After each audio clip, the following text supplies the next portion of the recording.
Assalamualaikum warahmatullahi wabarakatuh. Perkenalkan, saya Siti Romah dari Prodi Sistem Informasi.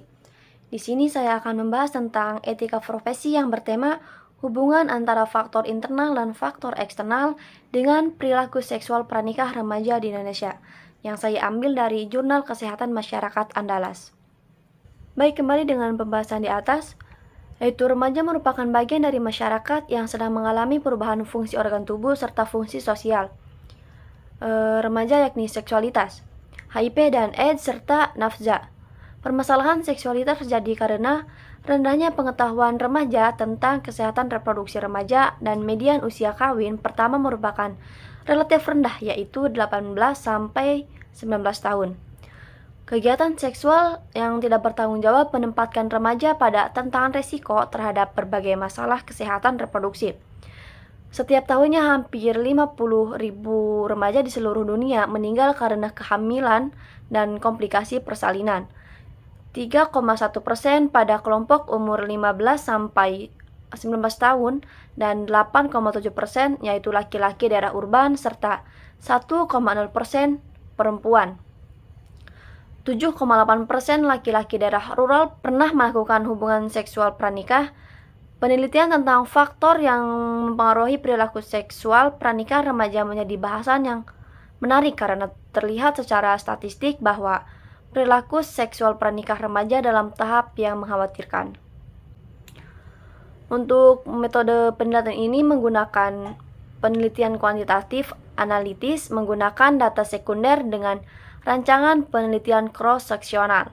Lokasi penelitian ini di 33 provinsi di Indonesia.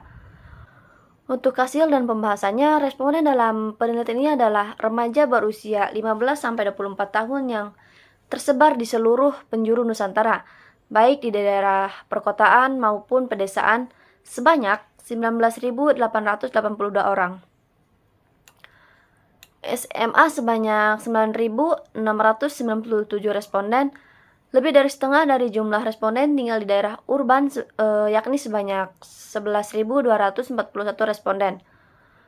Jumlah responden remaja yang berpendidikan kategori tingkat dasar maupun tingkat tinggi, sebagian besar telah melakukan seks pranikah dengan profesi lebih banyak pada tingkat pendidikan tinggi, terkait dengan sikap terhadap perilaku kesehatan reproduksi. Bisa diambil kesimpulan dari pembahasan di atas, yaitu hubungan antara faktor internal tingkat pendidikan, pengetahuan, sikap dan gaya hidup, dan faktor eksternal, media informasi, peranan tempat tinggal, dengan perilaku seksual pranikah remaja di Indonesia. Variabel yang paling berpengaruh terhadap perilaku seksual remaja di Indonesia adalah sikap terhadap seksualitas dan tempat tinggal. Oleh karena itu, perlu dilakukan penelitian lebih lanjut tentang kelengkapan informasi tentang kesehatan reproduksi terhadap perilaku seksual pranikah dan perbedaan perilaku seksual pranikah di daerah urban dan rural. Baik, sebelum saya tutup, jadi kita sebagai remaja Nusantara harus lebih berhati-hati dalam pergaulan, lebih berhati-hati dalam memilih teman, dan yang paling utama yaitu stop pergaulan bebas. Gaul boleh, tapi jangan kebablasan. Baik, mungkin itu pembahasan tentang etika profesi mengenai perilaku seksualitas pranikah di Indonesia. Kurang lebihnya mohon maaf. Terima kasih. Wassalamualaikum warahmatullahi wabarakatuh.